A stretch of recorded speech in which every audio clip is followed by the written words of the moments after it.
All right, guys, here we go. In the bottom left part of the map, in the red, from the Team Dream, we have Brood War legend, the Zergling King of the South himself. It is F91. And at the top right, in the blue, from the Team Invictus Gaming, we have the War 3 Orc player turned StarCraft 2 pro. It is IG.Xigua. That's right. So ZVZ to decide things here. Zerg players reigning supreme in China, it appears, at the moment. Of course, both these guys, very talented players. What a set in both of the semifinals, though, I have to say. I mean, the first one between F91 and Jim was really, really cool as well. Went the full 5 games, but the games between IGNProLeague and his opponent, I just already forgot the name of it. Who did IGNProLeague just play? Loner, thank you. Yeah, Loner, were actually pretty incredible. Oh, yeah, definitely, definitely. I think Loner, though, definitely showed us a weakness that the mech style has. Now, conversely, I feel like when we saw Evil Genius's Puma play that style just the other day in Team Marine Challenge, he showed us the right way to open mech. He did Banshee play, yeah, but he also went Cloak every game. He also made sure he had Hellions with it as well to be out on the map watching for those early Speedling run-bys. Played the early game a little bit better, a little bit more offensively, and thereby safer. So I think if Loner had done that, things might have turned out a little bit differently. You notice that each game he lost, he took a pretty significant amount of damage in the early stages of the game. Yeah. So Loner's mech play definitely has a big hole in it. IGNProLeague saw that hole and plunged his Zerg sword right through it, won the match. And Zergs have swords? Absolutely, man. Why wouldn't they? Oh, that's true. Every good civilization has swords. Exactly. Of some kind. So cool. Look at this harassment here, preventing that hatchery from going down. Wow. IGNProLeague. Yeah. And if that's you notice, awesome. He decided to go 15 hatch versus opponents now 18 hatch is what it ended up being. Yeah, nice little bonus there. Exactly, and IGNProLeague was able to get his hatch down a full 25 seconds ahead of his opponent. Yeah. That cannot be overstated enough, and of course he's going to follow it up with Speedlings, so no real surprise there, but he'll be able to be the aggressor. His opponent has invested a little bit more into workers earlier on. Yep. So. Now, as far as Zergling speed itself goes, it looks like both players should get that at about the same time. Yeah, but the give or drone, take. yeah, you know, IGNProLeague will have the opportunity to have a few extra larvae out early on, which means he can create just as many Zerglings as his opponent can, you know, be out in the middle of the map with that, but still produce a few extra drones if he wants to. So just a tiny little bit of a lead early game for IGNProLeague, but, you know, if he decides to, well, I guess it's not a matter of if he decides to use it. Of course he's going to use it, but that, you know, could be something that'll end up being a bit of a benefit later in the game. And taking a look now, IGNProLeague with that very annoying drone getting back home. Good job, drone. He even stole some minerals. I know, no kidding. Not bad. That's, what sort of a job are you going to have to do from now on? Mining minerals. That's right. I was hoping he would become a nice, comfortable, safe building, but alas, it is not to be.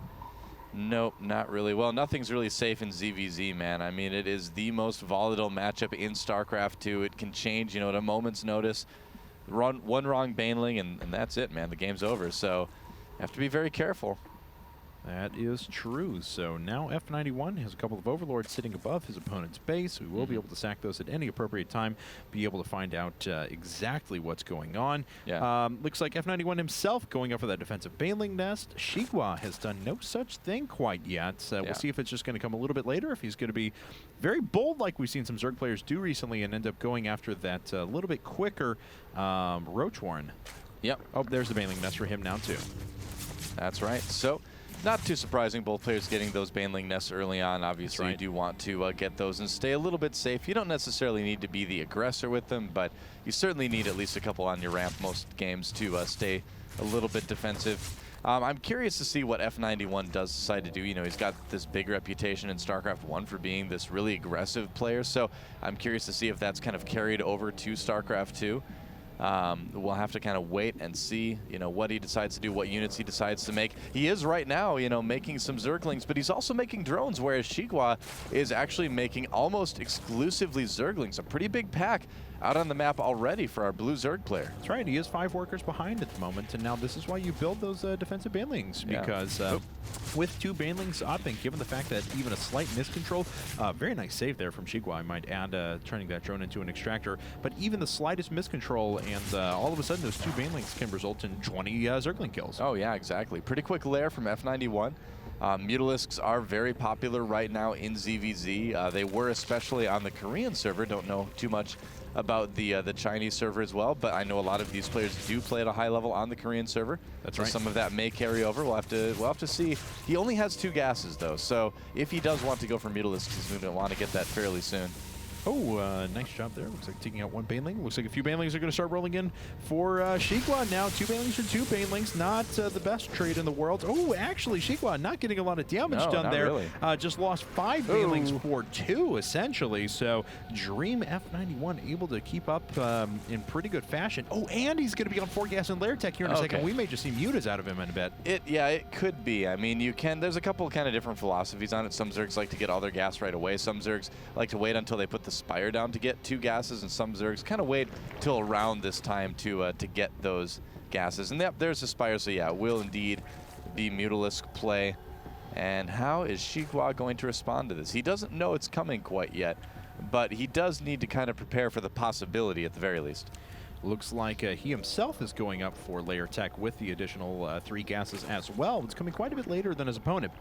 He did sink, the early advantage he gained by having the 25-second earlier hatchery, the extra inject, things like that, was really nullified by the amount of forces that he just lost over at his opponent's base. So we're on relatively even footing now. Xigua a bit back in technology, a bit ahead in units at the moment, but of course his opponent is going to have that Spire Tech out so much faster. You know, there are double upgrades coming out for Xigua, and Infestor Ling Ultra has become a style that people have been kind of playing around with more often at a professional level. So that could be an option for Xigua.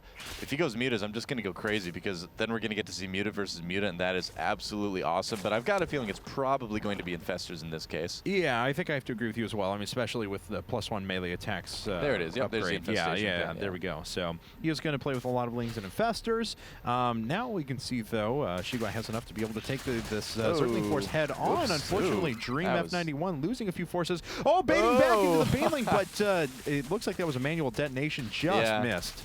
Yeah, not a bad idea. I mean, most pros choose not to manually detonate their Banelings, but if you get an opportunity like that, you know, might as well go for it, right? Oh, yeah, absolutely. Oh, that Baneling barely surviving and zoning out the other Zerglings. It does go down. That's right. Xigua can try to defend, but there are 9 Mutalisks on the way, more than enough to cause a bit of hassle, but Xigua is making a couple spores as well to stay safe. He did see the Spire, as Kevin is showing us. That's right. So Spore Crawler's coming up everywhere, as a matter of fact, and producing a couple additional queens as well. I gotta say, he's preparing pretty well for this release as long as he can, as well as he can, waiting for that pathogen glands and eventual infestor force to come up. Well, F91 is doing a strategy that has gained some popularity over the last 2 or 3 months, which is where you make about, 10 Mutalisks or so, a little over, a little under, and then you put down your Roach Warren, which is exactly what F91 is doing. You get your opponent to overcommit to anti-air defenses, because just Mutas was so popular for a long time. You can kind of catch your opponent off guard with some Roach attacks that follow up the Mutalisks. So could be what we're seeing here. Certainly kind of looks like it. The Mutalisks are out right now. That's right. So revealed the exact time and amount of them sitting on the map. One Mutalisk deciding he wants to be a Zergling, tearing after with the rest of the pack there. He's like, yeah, it's just like Brood War. Well, let's see here now is Xigua putting up 5 Infestors. How many does he have on the field right now? None. Those are going to be his first 5. Pretty good Baneling head, I have to say. Is able to clean up most of the Zerglings there. So it's going to nullify some of the effect of the Mutas. I know that sounds weird, but of course, with those Zerglings out of the way, he'll be able to be a lot more aggressive with the queens. Yeah, F91 not in a position at all to really do too much damage with the Mutas. Oh, especially now. That's but they don't have enough energy for a Fungal, do they? Oh, yeah, they all do. Okay, so he caught a couple. Yeah. Goodbye, Mutas. I like the look at the splitting from F91, though. Yeah, it was really well done. Yeah, not bad. Oh, but then he gets a bunch caught there. He's only killed 1 Infestor thus far. Yes, he forced him to use a lot of the energy, but that is not looking good for F91. And there's Xigua moving into the third base. Not a lot there to defend that for our Red Zerg player, except for the Banelings, and they take out nearly all the Lings, but it's just not enough. A lot of those drones going down.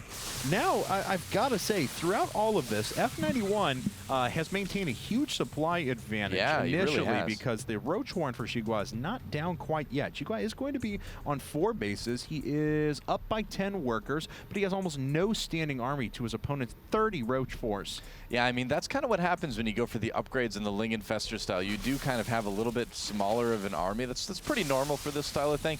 The question is, you know, will Dream be able to turn this bigger army supply into, you know, a successful attack against his opponent? He does have that supply advantage, but his opponent now is making his own roaches. He's already had Infestors out for a while. In fact, there's another Ling attack happening at the 3rd right now. That's right, and continuing to deny the economy there. Whoa, that's a pretty good fungal. He does capture a lot of roaches there, but he doesn't have a lot in the way of a frontline engagement force. Unfortunately, he just went through all the rest of his energy. He needs more fungals. Oh, he just wasted all of his energy, though, on infested Terrans. Uh-oh, yeah, he doesn't have any fungals on those roaches, and the roach count for Dream F91 is so much higher right now. Will it be enough, though? The reinforcements for Xigua are showing up very, very quickly. That's right, but it's just so slow. He doesn't have enough damage output here, and it looks like Dream F91 is going to just kind of brute force his way to a win in game number 1. And this is a strategy that a lot of Zergs have found themselves losing to. Xigua taking down game 1 by F91, and F91 doing that great job of scaring